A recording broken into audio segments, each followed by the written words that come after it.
What's happening, everybody? Trey here, and today at Reactions to the Classics, it's time for a full album reaction to Lil Wayne's The Carter 3. I know so many people love this record. I know some of the biggest songs off of it. How could you not? But our patron today, longtime friend and supporter of the channel, Shane, I know you're a big Wayne fan, and he suggested this record for me to do a full album reaction to. So I'm looking forward to it, man. And this should be a fun one. This should be a fun one. So if you like this video, be sure to give it a thumbs up. Hit that big red subscribe button. If you'd like to support the channel in any way, you can check out our Patreon page. Be like my dude Shane, and you can check that out if you want any reactions or anything cool like that. But anyways, man, let's just dive into this. Let's dive into The Carter 3 with some quick facts before we get into the track-by-track reaction. It is Wayne's sixth studio album, released in June of 2008. I was, I guess, about 12, 13 at the time. Debuted at 1, sold 1 million copies in its first week, which again just shows how different the music landscape was even just a little over a decade ago. And it sold over 6 million copies to date. It is 208 on Rolling Stone's 500 Best Albums of All Time, the new list that just came out in 2020. It was nominated for Album of the Year at the Grammys and won the Best Rap Album Grammy. It follows a long string of mixtape releases and guest appearances on other hip-hop records, helping increasing Wayne's exposure to the mainstream.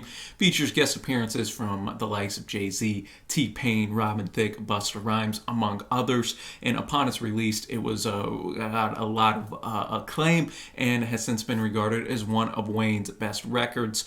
And you know, I like some of the Wayne tunes I've heard. I'm just not, for some reason, he's an artist I never fully have you know, dove into his work. I know the people that like Wayne really like Wayne though, and so I'm looking forward to kind of diving in past the singles on this record that I know. Before we get into it though, there was a minor lawsuit in 2008 by APCO Music Inc., which filed for copyright infringement, specifically referring to the track Playing with Fire. They claim that it was derived from the Rolling Stones hit Play with Fire, to which APCO owns the rights, so they removed that. But hey man, I always like to do on the full album reactions, listen to it how the artist intended. So thankfully it's on YouTube, even though it's not on Spotify. So once we get to that track, that's where we'll go. And if you're listening to this on YouTube, due to the length of this record and just copyright in general, speaking of copyright, we're gonna take out the music, but there will be a link down below where you can check out the full video that has all of the music in there included. And yeah man, I'm gonna have the lyrics pulled up for all of these tunes, just kind of let the music play, enjoy it, and then give my thoughts afterwards. So let's start this off. Thanks again to Shane, and let's get going, man. Let's start this thing off with 3 Pete coming up in here. I like the name of that. It makes me think of, obviously, I'm being a big NBA fan, those Bulls, you know, 3 Peats in the 90s. Of course, the Kobe and Shaq 3 Peat in the 2000s. Haven't had a 3 Peat since, man. 3 Peats are tough to do. So Wayne starting it out here kind of goes with the Carter 3, you know, keep that 3 in there. My name's Trey. It all works together. We're already getting the good vibes going here today, man. So let's start this one off. Wayne setting, I think, a good tempo here and good message kind of coming out of the gate with some fire lyricism, man. I like that beat too. It kind of did get your blood pumping, man. Get you a little hype for what Wayne's about to drop in here, man. Had a cool mix of just some of the more braggadocious lines about the women and the money, but also already some personal lines in here saying 2 more inches, I could have been in that casket. According to the doctor, I could have died in traffic. Wayne was shot when he was 12. He accidentally shot himself, and they apparently, you know, just a couple more inches this way or the other, he could have died. So that, you know, cool to get a little bit of his story in there, because I don't know much of his personal story. Some other cool lines: money so old it's growing white hair. He shouts out the young money, and then he says, when I was 14 14, I told my mom we would see better days, and sure enough, I got Miss Sita in a better place. He says it again and says, and sure enough, we did exactly what I said. Cool little shout out to Stuart Scott, one of my favorite Sports Center anchors from back in the day. R.I.P. man, and he's saying, whenever Sports Center's popping, everything stopping, but you can't fool me. I know what you watching. Me. And then he puts it in, 3 times, kind of says me, plays into that three-peat line. Perfect opener to the record, man. Wayne introducing us here, and I, for one, am ready, especially as we go into one of my favorite Wayne songs here, featuring Jay-Z. We have Mr. Carter. I am very familiar with this one, and I'm a big fan of Jay-Z as well, so you get Wayne and Jay-Z up, it's going to be a fire track, man, and it refers to their surnames. If you don't know, Lil Wayne's real name, Dwayne Carter, of course, Jay-Z's real name, Sean Carter, so the Mr. Carter up in there. In the song, Wayne also borrows lyrics from Jay-Z's track Lucky Me from his 97 record In My Lifetime Volume 1. Wayne had said that this track is his favorite from the Carter 3. Hey, look at that, man. Nominated for Best Rap Performance by a Duo or Group at the Grammys as well. All right, Mr. Carter, Wayne, and Jay-Z teaming up here. Y'all already saw I had this already liked on Spotify here, and man, just I did learn one thing though as I'm looking, deep diving on Genius and the lyrics. I always thought that in the chorus that there was a sample that they used, but no. You have a producer here, Drew Correa, mentioned that he had his friend Sharon Prescott help me write the hook and sang the chorus. I sped him up and purposely made it sound like a sample. We told Wayne it was a sample that we found. I think Wayne still thinks it's a sample, man. So whenever you do something like that and it maybe even confuses the artist that's on the track, it sure confused me, and I always thought all this time that it was a sample, but I guess it's not. That shows that that production quality, man, is just so on point, and especially at the end. I mean, the whole beat is great, but at the end too, I really like where you hear the clapping going in. It's almost like something big's about to happen, and Wayne kills it here, man. Wayne kills it. I mean, Jay-Z, I think you can make a case, is the hip hop GOAT, man. Whenever you take into account his hits, his wonderful records. I got the blueprint in my top probably 30 albums of all time. That's wonderful. Reasonable Doubt. You have longevity, influence. But all that to say, man, for as much as I love Jay, I always thought that Wayne actually delivers some better bars in this song, man. And just so many quotables in this, and ways that you're just easily able to remember stuff like the flyer than Beetlejuice, Beetlejuice, Beetlejuice. That's one of many examples in there that just constantly sticks out in my head. Blind eyes could look at me and see the truth. Wonder if Stevie do, shouting out Stevie Wonder here. But I'm gonna leave it to God, not Bieber, neither you. So much great wordplay, man. Cause I'm a murder Y, kill O, and even use. That was actually just fire. And then we go into the whole season's bars, which have always been so quotable, man. I got summer hating on me because I'm hotter than the sun. Got spring hating on me because I ain't never sprung. Winter hating on me because I'm colder than y'all. And I will never fall. I'm being hated by the seasons. So F y'all hating for no reason. So that first verse is my favorite in here. You got Wayne, Jay-Z coming in here though. I really like him kind of flexing a little bit, saying he's come from the Marcy Projects, overcome that. Now he's being mentioned with the Martyrs, the Biggies, and the Pacs, and the Marleys, and the Marcus Garveys. I thought that's my favorite line from Jay's verse there, and he's got euros. That's right, plural. I took so much change from this rap game. It's your go. He kind of also encourages Wayne to keep up with the legacy that he's put forth in the rap game, man. And we even get a little Macho Man Randy Savage shout out as well. Being a wrestling fan, I always appreciate that. Next time you mention Pac, Biggie, or Jay-Z, don't forget Weezy, baby. man, fire tune. And we're gonna go to another song that was really just all over the place back when it released. Man, we got a Millie. Second single went to 6 in the U.S., ranked the number one hip hop song of '08 by MTV. Samples "Don't Burn Down the Bridge" by Gladys Knight and the Pips. In addition, the main vocal sample is from the vampire mix of "I Left My Wallet in El Segundo" by A Tribe Called Quest. Another hip hop group, a little jazz fusion, and a lot of their work. Love their records as well. It won the Best Rap Solo Performance at the 2009 Grammy Awards, and Blender magazine ranked it as the number one song of 2008.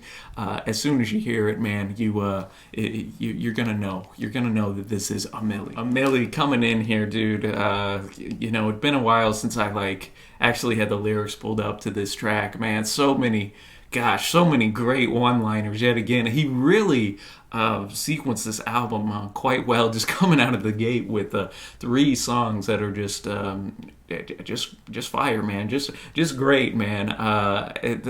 It's tough to even highlight just certain lines, because you could almost do it for all of them. Just his internal rhyme schemes, I think, on here were what really stands out to me. And they're just in the line at the end of the first verse. I go by them goon rules. If you can't beat them, then you pop them. You can't man them, then you mop them. You can't stand them, then you drop them.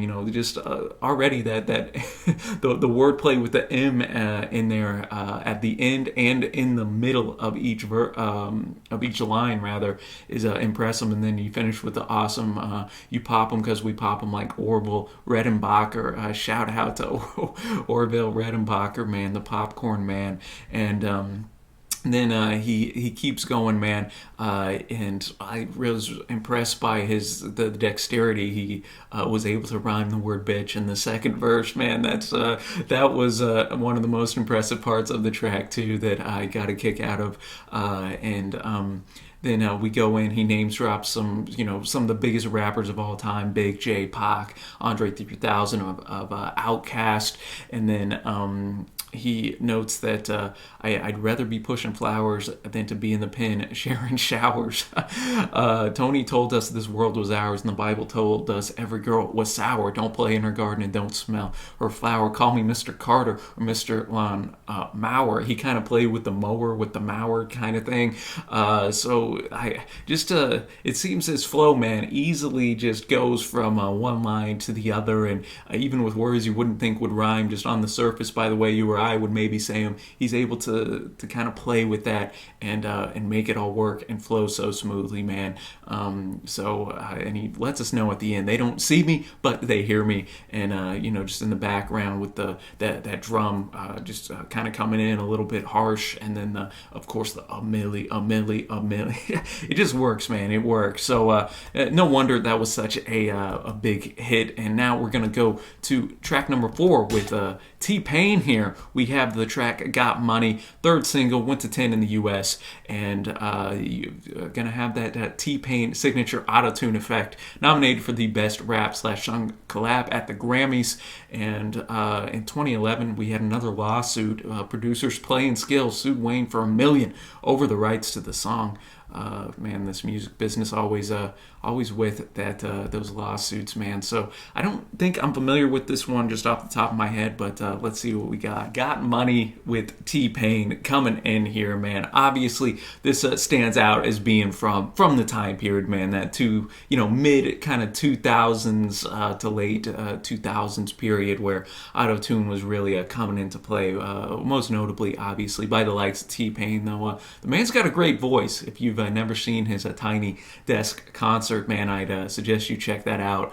But it's the over auto-tune has never been particularly my cup of tea, and maybe that's why I didn't like this track as much as the others on the record. But there's still some fun lines in here, and T-Pain coming in on the chorus. It still has that good vibes and energy about it, and a bit catchy, but maybe not as much as those previous 3 tracks, which is, I know, a high bar.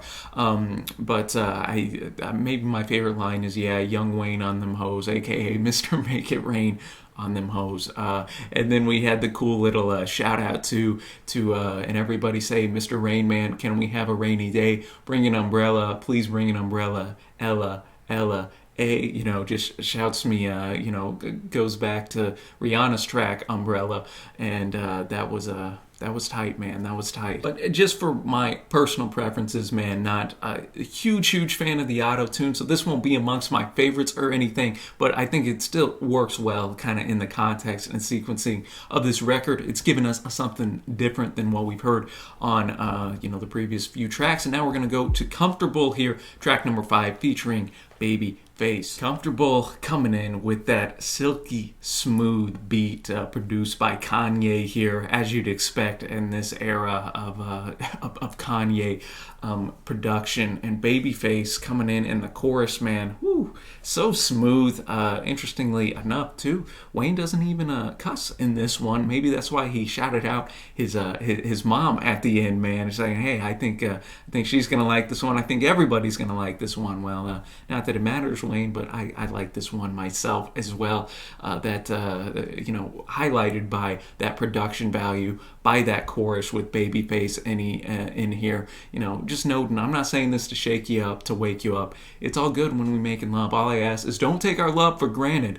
My love for you is real, and if you don't love me, somebody else will. So I like that fact. Just kind of saying that, hey, baby girl, don't you ever get too comfortable, because I think, just from my interpretation, in a sense, man, that hey, I could have somebody else kind of just like that. I love you, but if you ever get crazy and think about leaving me, it's not going to be some wild thing to me, because somebody else will be there. We get a shout out to Beyonce there, feeling irreplaceable, listening to Beyonce. Well, okay, I put you out on your B-day. He says, bedroom in the bank, baby, we safe. I got game like EA Sports, shout out, but I want to let you play. And we just continue to go on, man. I think Wayne was doing well, kind of rapping about a more kind of personal relationship here, rather than just women in general as a whole, just a one night stand type of thing. This is a little more closer in the relationship. Now, y'all, we're gonna go. We had Mr. Carter earlier. Now we're gonna go to Dr. Carter. Really cool concept where the interludes, he's talking with the nurse, acting like he's a doctor, trying to save hip hop in a sense here.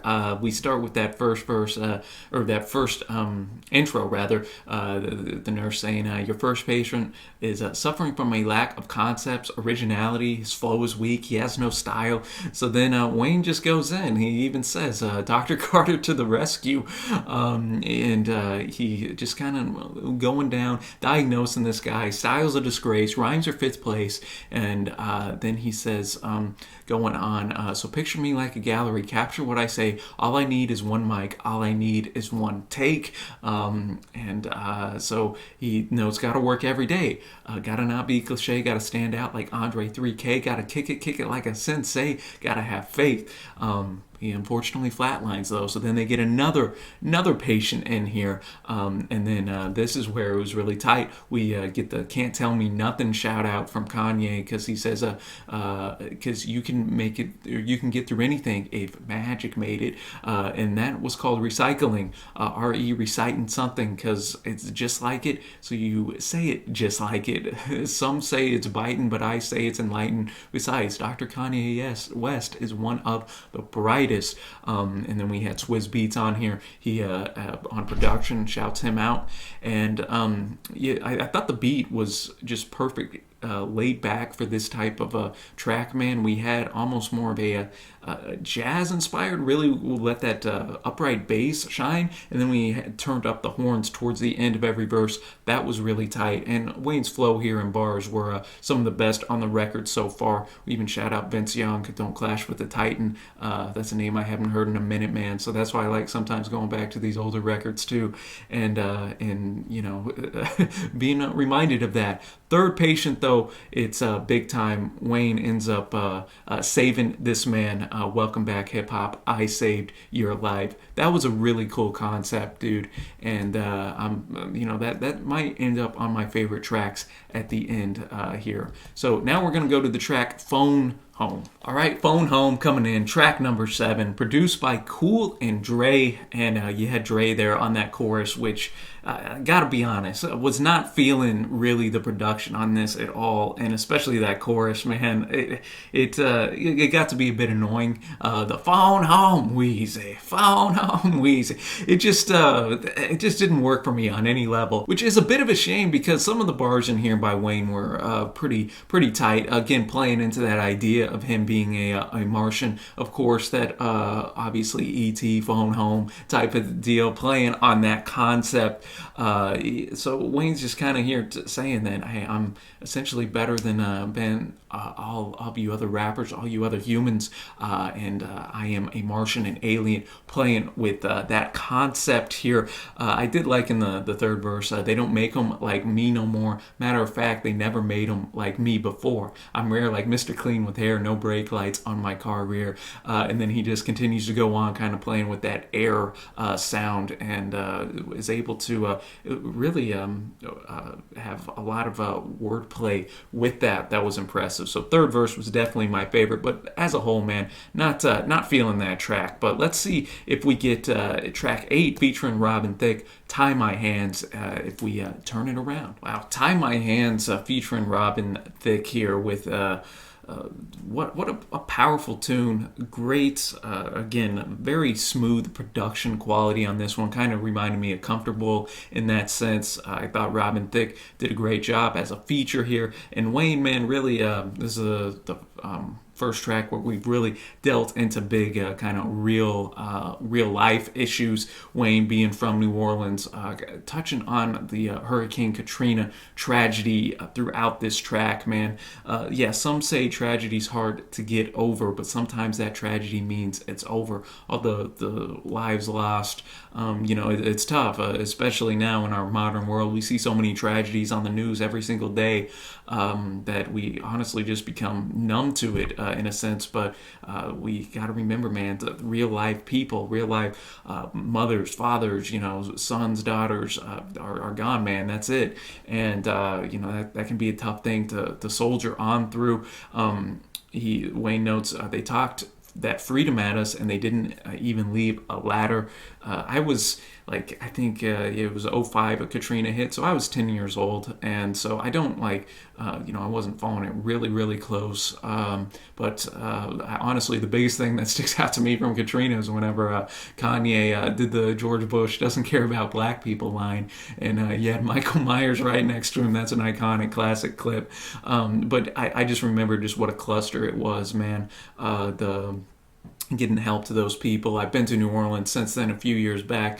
Great city, so much rich history, and it's a shame how ill prepared we really are for these big tragedies. And we kind of see like, okay, government, are you going to step up? And they didn't then, and they haven't many a time since then. And I like the fact that Wayne, he's obviously is known for kind of being fun, rapping about the money and the women and cool wordplay. But this is showing, man, that he can go in, rap about something serious here, and just really get a powerful message across. So that's big time. He noted, and they wonder why black people still voting because your president still choking. Take away the football team, basketball team, all we got is me to represent New Orleans. No governor, no help from the mayor, just a steady beating heart and a wish and a prayer. My favorite bars from this, and I thought Robin Thicke brought a good sampling voice here in his verses as well. And man, that's we'll leave it at that. But powerful song, definitely will be in contention for my favorites at the end. And now we're gonna move to Mrs. Officer as we're halfway through this record, featuring Bobby B and Kid here. It was the fourth single, went to 16 in the U.S. Lyrics explore the tension between criminal suspects and police officers by portraying a relationship between Lil Wayne and a female police officer. That concept already got me hooked, y'all. Let's see what we got. All right, Mrs. Officer coming in. Bobby Valentino, man. One of the stars of this track with the, because I could see just on paper how this could get annoying. The wee, wee, wee. Kind of reminded me of that, y'all remember that old school SpongeBob episode where like Patrick and SpongeBob, I think they're, I don't know, like at hall monitors or there's some type of police thing, and then he sees the wanted guy and he's like wee whatever. I don't know how we got on that, but that's how my brain works, man. It all goes back to SpongeBob. But I thought Valentino killed it, man. Even with a beat that doesn't stand out particularly on this record, whenever Valentino added his smoothness in there and that hook, it took it up another level. And then Wayne, man, takes the whole definition of "F the police" in a new way here, in a way only Wayne could. And talking about getting pulled over by a lady cop, and then he notes, she said, "I have the right to remain silent." Now I got her hollering, sounding like a siren. He says, and I know she the law, and she knows I'm the boss, and she know I get high above the law. And then he says, and all she want me to do is F the police, flipping that on the head, where obviously most cops probably aren't bumping NWA's F the police, but now that she's so infatuated with Wayne, she's going to be the one that's saying that. So I thought that was just so clever, the way Wayne was able to kind of mix that up. That was pretty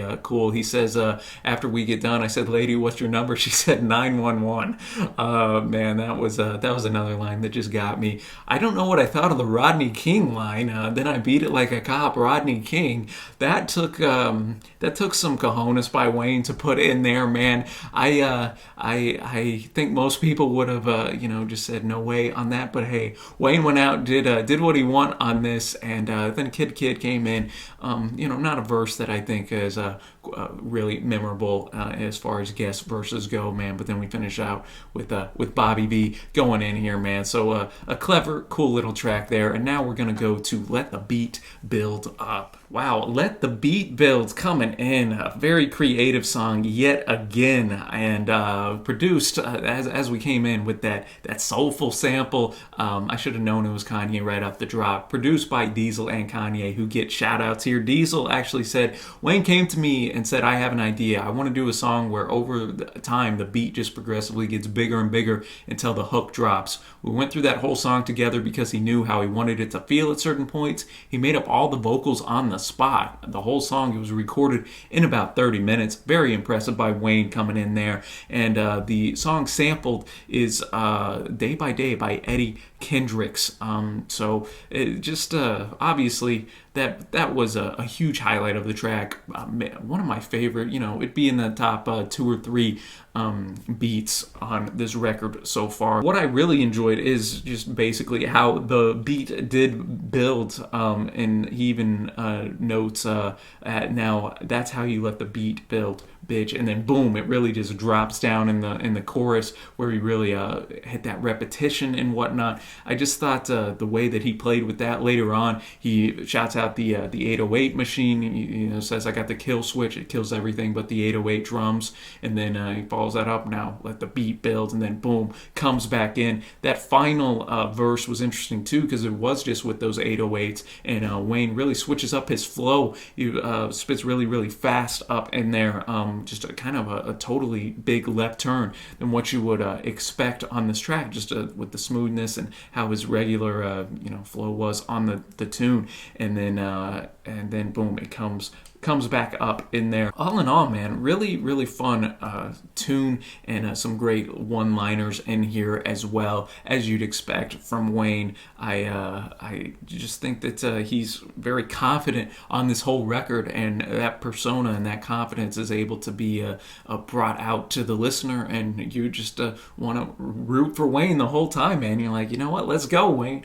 Take us to the moon here, so to speak, man. So really, really cool tune right there. And now we're gonna move on to Shoot Me Down. This is featuring and produced by D. Smith. Another track I gotta hit that hit that like too, man. I was really impressed yet again with the production on this, showing something different, and that's what you need to do with the record that's as long as this one is, 77 minutes, 16 tracks. You got to vary up, obviously, the sound, and Wayne's done a great job at that. Not keeping stuff, kind of monotonous, one and the same. Every song has its own distinctive features that are able to kind of make it stand out amidst so many tracks, man. And this is another one that did that quite a bit. I liked the chorus with D. Smith up in here, man. Don't know much about him, but he has a really strong, kind of a pretty voice. I don't know if he'd like to be described as having a pretty voice, but hey, man, I'm gonna do it. And he had some guitar coming in here, which Wayne himself is playing on. It's some great bars as well. He even knows I spit Alcatraz bars. I know, again, one of those where he's kind of noting that he is at the top of the game right now, and he says, and if you shoot him for the stars, then just shoot me, but your bullets don't reach Mars. He's saying he's so high up here, man. They can't even really, they can't even see them. And I love the line, pause, claws, because I'm a beast, I'm a dog, I'll get you. My picture should be in the dictionary next to the definition of definition, because repetition is the father of learning. I love that concept, man. Repetition is the father of learning. Man, just so many, again, great one-liners, lines that made me chuckle, lines that made me think, lines that made me just go back and just be like, dang, Wayne was really in his bag right here, putting in the work. So big time track right here, man. And now we're gonna go to one of Wayne's most famous tunes here. We have Lollipop, featuring Static Major, the lead single from this, and Static Major had passed away 2 weeks before the release of this song, and so making it the 8th song to hit number 1 after the death of a credited artist. It is his Lil Wayne's most successful single to date. Spent 5 non-consecutive weeks at the top of the Billboard Hot 100 chart. Also his most successful song in the UK as well. Great position charts, even in the decade year in charts. This song is number 39, number 206 on the all-time Billboard chart, just to show you how successful this tune was in here, man. So let's I know this track, but it's been a long time since I've heard it, man. So let's get some nostalgia up in here. All right, Lollipop coming in here. As soon as you first hear those first few seconds, you're like, I know this is Lollipop. And it's just interesting, man, going through full records, because as I was noting before, like, this was the biggest hit from the Carter 3, but I mean, this would be honestly towards the bottom for me. I don't know if that's blasphemous to Lil Wayne fans, but on this record, this would definitely be towards the bottom. It does get, in my opinion, a bit monotonous and repetitive, not to the sense of being annoying at any point, but this is less, I think, about the lyrical content and more just about that beat that kind of got a bit of a kind of a more pop-centric sound to it, and that's probably why it was such a huge chart success, man. That hook, definitely the highlight of it. Definitely just, on the surface, man, she's looking Wayne like he's a lollipop, man. Nothing more needs to be said than that. And this isn't gonna end up among my favorite tracks or anything, but I think it just speaks to the wider just whole concept of somebody's biggest hits aren't going to be necessarily their best songs, and this definitely kind of fits that T for me. But I know some other people really love this track, man, and more power to you, man. Don't let me stop you. And now we're going to La La, featuring Briscoe and the great Busta Rhymes. La La. I mean, I don't even know what to say. Wayne, how did this song make it on this record, man? What in the world was this beat? Oh, that by far the worst track, in my opinion, on this record so far. I didn't particularly think Briscoe's verse was anything to write home about. Busta had some decent one-liners, I will give him that. But that where I said Lollipop, got a little monotonous but not annoying. This song got annoying for me, man. That la la la la la la la. It was just a weird creative choice here. But I mean, which is again kind of a shame because I did like what Wayne was saying in his verse, man. A lot of cool name drops. We name dropped Shaggy. Hey, Shaggy, it wasn't me. One of the first songs I remember back in the day when my mom would play that Shaggy CD. But then Paris Hilton. I'm all about Oye, like Paris Hilton, presidential suite already. I'm richer than Nicole, and I'm a lion like her daddy. Talking about Lionel Richie there. That was kind of a cool play on words. Again, get that Randy Savage. Shout out Oscar De La Hoya. But and then we another kind of interesting thing. Wayne gets a bit serious and talks about his daughter being the twinkle of his eye. You hurt her, you kill me, and I ain't about to die. So y'all are at the ground, and my daughter's is my sky. It seemed like that, kind of personal line might have fit better on a beat that wasn't so trash. Yeah, man. No offense to the fans of La La here, but now, man, we're gonna move to the track "Playing with Fire," which, if you remember at the start of this, where I mentioned that it was there was a lawsuit, so it was taken off. But we're gonna be listening to that here. It's on YouTube, so let's get it. Ooh, "Playing with Fire," man. It's a shame that this track ain't on Spotify, man, because loved after the La La track and beat that was so poor in my estimation. We turn it all the way around with this track, man. And it was fire. Playing with Fire was fire, man, and just so intense. Wayne here really took any of that playful persona that he maybe normally has, threw that to the side. You could tell he was serious here, going in, and again, a lot of that great wordplay and talking about, oh, they say I'm hot, no, I'm blazing. What would you expect? I'm an MF and Cajun, again, shouting out that kind of New Orleans vibe in there, and just the wordplay in here was, I think, one of his better ones on this track or on this record rather. And he notes, they say you're nobody till somebody kills you. Well, where I'm from, you're nobody till you kill somebody. Big had a track like that. I remember that, man. And then he goes and says, and you know what they say, when you grade, it's not murder, it's assassinate. So assassinate me, bitch.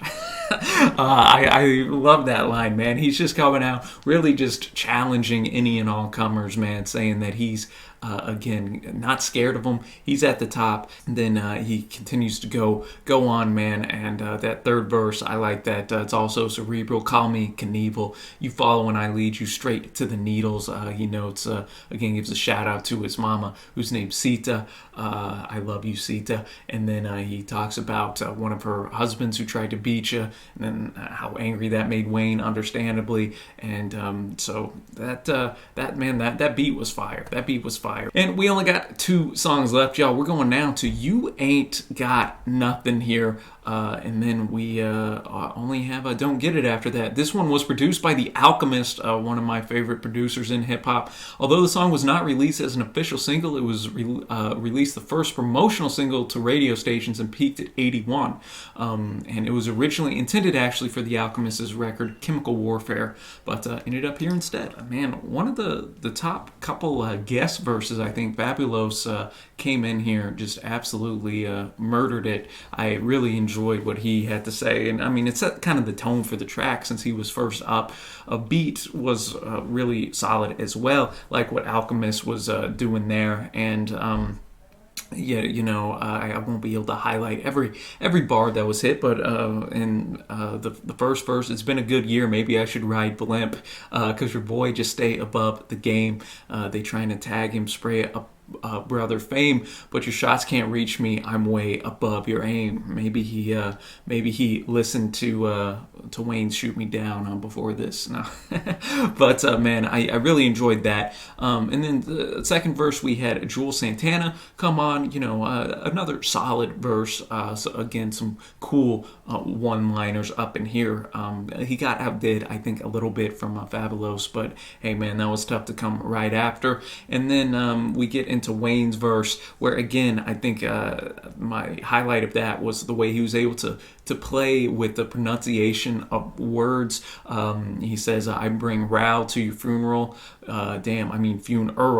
Funeral. I'm not saying it the way he did, man, but you say tomato, I say tomato. You say get him, I say got him. Yeah, I got him. Man, you better keep paying me because you don't want my problems. I be wildin' like Capital One. What is in your wallet? Ooh, man. You fly, but what is it to pilot? Wheezy, I'm at the top. Foot up your bottom. Huh? I mean, foot up your ass. I kick that.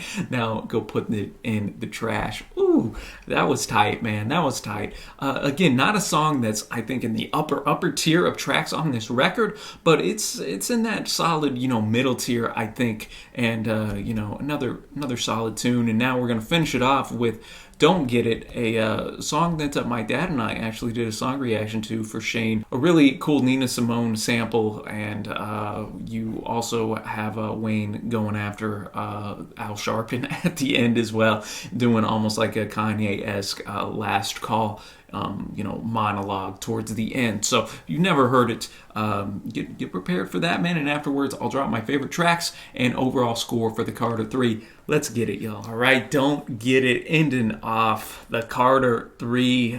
If you want my detailed thoughts on this track, man, you can check out the reaction where I go have more time to go a little bit deeper into this. But I love the Nina sample first and foremost. Great decision to go in with that. Really, I think the chorus by Nina just says it all. "I'm just a soul whose intentions are good. Oh Lord, please don't let me be misunderstood." Obviously, Wayne talks about that at the very, very end about being misunderstood.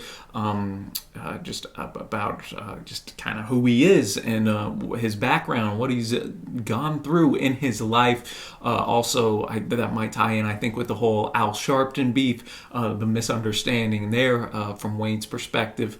That Al, worked apparently with the FBI. I don't know enough to speak on the subject, man, so I'll just leave it at Wayne's words on that, man. But he then goes in the second verse of the proper song, saying, "So for those who understand, meet Dwayne," of course his real name. "For 8.5 months I gave Miss Cedar pain. Now it's Young Money, baby. Keep the change." That was a pretty cool line in there. Just then going through saying his kind of me and my mom against the world. That's how it was. And then he goes in, what are you asking? If I don't have the answer, it's probably on the web. Like I'm a damn tarantula. But I know you don't understand because you thought Lil Wayne was Wheezy, but Wheezy is Wayne. And then we go into that spoken part where he goes down just the disproportionate nature of Black Americans in jail compared to people that look like me, and just how broken our jail system is and still is to this day, man. We have the U.S. has the highest proportion of any developed country of incarcerated people, and a lot of times, as Wayne's mentioning, it's for drugs instead of whether it be people using them for rehab or dealers or whatever the case may be. You're throwing in drug dealers in as long as you're putting in people that murdered or sex offenders or whatever the case may be, man. Kind of shows a break in the system, and then goes after Al Sharpton, goes back to that misunderstood theme, and then we end it one more time with that Nina hook in there. So what a way to end this record. What an album. It was fun to go through this, and now I guess that'll take me to my favorite tracks here. A lot to choose from. I'm going Mr. Carter. I gotta go a Millie. I gotta go Tie My Hands with Robin Thicke. I really enjoyed what he had to say there. about New Orleans kind of getting back on track, and how the government left them a bit high and dry there. I thought "Let the Beat Build" was one of my favorite uses of sampling in there. That was really, really tight. And Dr. Carter as well was really, really creative, and one that stuck out in my mind. Really looking at this set, this track listing, 1 through 6 were all ranged from really solid to like great tracks. Phone Home was a miss, but then we followed that with Tie My Hands, Mrs. Officer, which again was very clever, had some funny lines. Let the Beat Build, Shoot Me Down was great. Lollipop, La La kind of took it down a little bit for me, but then we kind of went back on that upward trajectory at the end of the record with those last 3 tracks. So with all that to say, I'm going to give this record an 8 out of 10 on first listen. For me, I thought it was really, really strong, and I can see why it has the legacy that it does.